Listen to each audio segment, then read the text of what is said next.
Президент Садыр Жапаров Ош, Жалал Абад, Баткен жана Талас облустарынын бир катар аймактарында катуу жааган жаандан улам катталган селдин кесепеттеринен жабыркагандарга керектүү жардам көрсөтүүнү тапшырды. Бул тууралуу президенттин маалымат катчысы Аскат Алагөзов билдирди. Белгилей кетсек, акыркы күндөрү жааган жаамырдан улам Кыргызстандын бир катар аймактарынын бир нече айылдарында сел жүрдү. Айрым кооптуу делеген айылдардан жергиликтүү тургундар убактылуу көчүрүлүп кетүүдө. Селдин кесепетинен турак жайлар, короо жайларга зыян келтирилген учурлар бар, бирок бул масштабдуу мүнөзгө ээ эмес. Башкача айтканда, өзгөчө кырдаалдар министрлиги, транспорт жана коммуникация министрлиги жана башка мамлекеттик түзүмдөрдө селдин кесепеттерин жоюуга күчү, техникалык каражаттары жетиштүү деген өлкө башчы.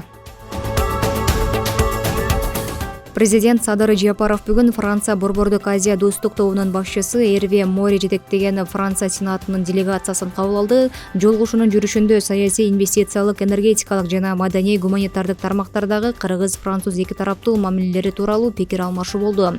Өлкө башчы парламенттер аралык байланыштарды бекемдөө, анын ичинде өз ара сапарларды, парламентарийлердин жолугушууларын уюштуруу аркылуу өлкөлөр ортосундагы саясий диалогду өнүктүрүүдө маанилүү роль ойноорун баса белгиледи.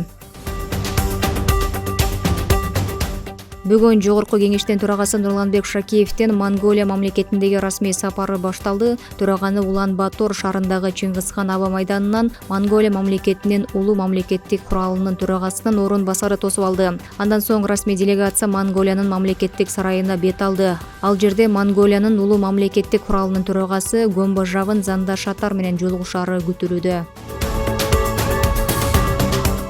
Ош облусунда селдин кесепеттерин жоюуга 500дөн ашуун адам, 80ден ашуун техника тартылды. Өзгөчө кырдаалдар министрлигинен билдиришкендей, облус аймагында 20-21 апрелде нөшөрлөп жааган жамгырдан улам сел жүргөн. Селдин кесепетинен бир адам каза болуп, үйлөрдү суу каптап, унаа жолдор жабылган. Эскерте кетсек, сел кесепеттерин жоюу, кечирилгес иш-чараларды өз убагында аткаруу үчүн президенттин Ош облусундагы ыйгарым укуктуу өкүлү 21 апрелде облус аймагына өзгөчө кырдаал режимин киргизген.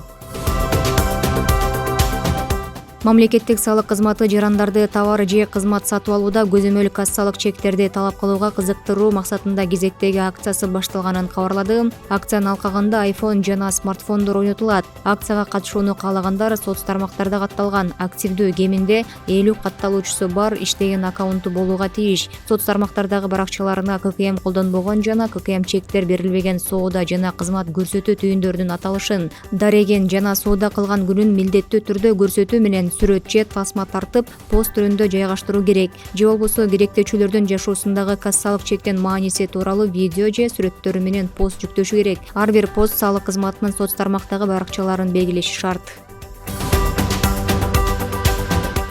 Бишкек шаарында 25 апрелде Дзюнсуке Киноситанын Каркаранын канаты аттуу байыркы Япон легендасынын негизинде коюлган спектакль көрсөтүлөт. Муниципалитеттен билдиришкенде, иш-чара Арсен Өмүралиев атындагы Бишкек шаардык драма театрынын 30 жылдыгына жана анын негиздөөчүсү Кыргыз Республикасынын эл артисти Арсен Өмүралиевдин 90 жылдыгына арналат. Бишкек шаардык драма театры алгачкы театралдык сезонун 1993 жылы режиссер Владислав Пази коюп, Дзюнсуке Киноситанын Каркаранын канаты спектакли менен ачкан.